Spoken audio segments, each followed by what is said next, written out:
Hi there, it's Kevin Ward with Yes Masters Real Estate Success Training, helping real estate agents get more yeses and more successes in your business and in your life. And today I want to talk to you a little bit about your inner game, and specifically, I want to talk to you about your story. Now, here's what I mean by that. All of us have a perspective about who we are, where we are in our life, and why we are where we are in our life. And here's the reality, and I'm just going to tell you the flat-out truth, and you got to take it because it's the truth. And here it is. Whatever your story is, it's mostly fiction. Okay? It's just the reality. If you think you're awesome and you're a superstar, you're probably not quite as good as you think you are in those moments of ego. And when you're beating the crap out of yourself and you're beating yourself up because you didn't do what you said you were going to do, or you let yourself down, or you're frustrated, you're probably not as bad as you think you are. Your story, our story tends to just highlight and focus on certain elements about us. I was talking to an agent last week who has been in real estate for years and years. He was in commercial real estate. He became a commercial investor. And back in the early 2000s, he had developed a real estate portfolio, a personal portfolio of tens of millions of dollars, and was making millions of dollars a year. In other words, it was the real deal. And then the economy crashed. 2007, 2008, 2009, he went from tens of million dollars of net worth and huge positive cash flow to tens of million dollars of debt and losing everything. He's getting back on his feet. Can I tell you his biggest problem? And this is what he told me. He said, I said, what's the block? What's your frustration? What's stopping you? And he said, here it is. He said, it's fear of failing.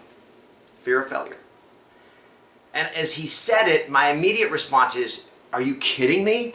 You have achieved levels of success that people dream about, and many people don't even dream about, and yet you lost it all. So what happens? You got damage. There's emotional damage. I call it brain damage. And that is that it's not, his problem is now not that he's not as smart as he was back then. He's actually smarter. It's not that he doesn't have the skill that he had back then. He's probably got more skill. He's got more of the abilities and all of the tools to rebuild his wealth, and yet there's something that happened in his story. And his story is, but what if I lose it all again? What if I fail again? I hated that feeling because it was so devastating to him personally, professionally, financially. He can't bear the thought. Well, maybe you've been there at some level. You've had that thing where your story is, I'm afraid of failure, I'm frustrated. If you've ever been afraid of rejection, afraid of fear of failure, whatever it is, how do you change your story? And here's the answer. You got to rewrite the story. Now the question is, okay, I got to rewrite my story. So there's no way I can fail. The universe joyfully conspires in my favor. Things always go my way. That has to become your story, that you are infinitely powerful, that you are totally confident. You've got to have that. Now, just saying it doesn't create it. So now I'm going to just give you a real quick strategy that, when I say quick, it doesn't mean it's going to happen immediately, but it happens extremely fast in helping you make this transition. And this is not anything new. It's not new technology in terms of psychology or mindset, the inner game. It's not new. However, they've established through neurosciences now that physiologically what used to they just could observe, now they can prove that scientifically this happens. And it was called by Napoleon Hill in his book Think and Grow Rich, the power of autosuggestion. One of the things that's been called a lot recently is called the power of visualization. And Napoleon Hill even talked about it back nearly 100 years ago. And it's not, again, it's been around for thousands of years. And that is, changing your story is not just a matter of affirmations. The idea of affirmations is pretty powerful. I like the concept of declarations because it's more forceful than an affirmation. A declaration is stated with boldness, it's stated with conviction and passion, and yet it's still not enough. Because you can't just say it over and over again. And how many of you have ever done that? You said it over and over and you still didn't get the result. So here's the next step. So affirmations are great. Declarations are even better. And the most powerful of all is visualization. And here's just a very simple way to do it. You close your eyes and you relax your mind. You breathe. If you've ever practiced good meditation of quieting the mind, it's extremely powerful. And then what you do is you have to visualize, literally feel yourself and see yourself in the situation that you want.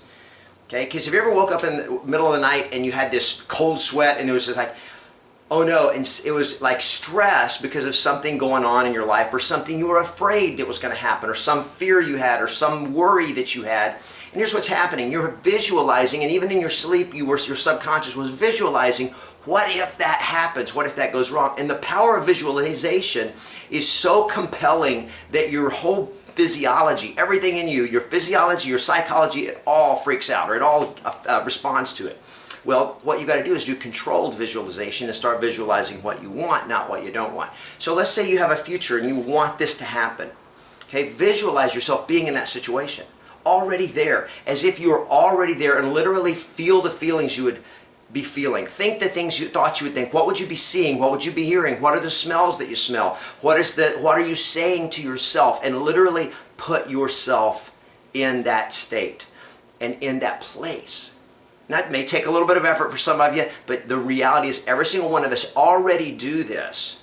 When we worry, we just create the story, we just visualize what we don't want instead of visualizing what we do want. Now I'll give you one other strategy. If you say, well, I just can't feel it. I can't feel myself doing it because there's been so much pain, so much damage. Well, think of what you've ever done. I think of the agent that I talked to that had tens of millions of net worth and all of that, is to say to him, look, here's what I want you to do. Go back to when you were at the top of your game. I mean, when you closed that super big deal, you got that property, or you checked your net worth balance and it was just off the charts, and you're like, yes! And then just go back to that moment.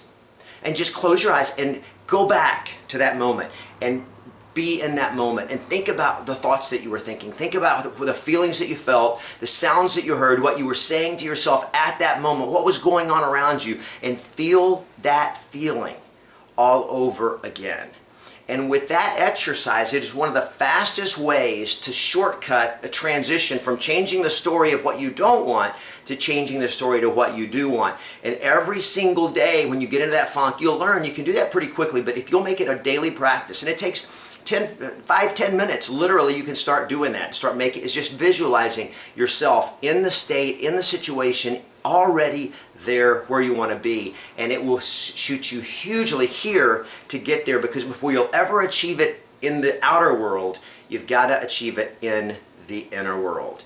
And if you'll do that, here's the key: embrace your life, engage the opportunity because it's out there, play to win, and always expect yes.